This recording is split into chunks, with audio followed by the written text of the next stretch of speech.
Good morning everyone! Kakaibang ginisang ampalaya po ang lulutuin ko.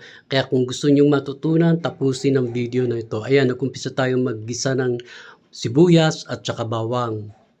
Hindi ko na pinino yung bawang. Okay na sa akin kasi pinipili ko yan para kainin. Tapos nalagay ako dito ng 4 na hinog na piraso ng kamatis. Kailangan lutong-luto yung durog na durog para malasa. Tapos ilagay na natin yung ampalaya na binabad ko sa asin ng mga 5 minutes tapos binanlawan. Para kahit papaano mabawasan ng konti yung pait. Kasi pag sobrang pait parang hindi naman natin mauubos. At saka hindi makakakain yung mga bata, aayawan nila.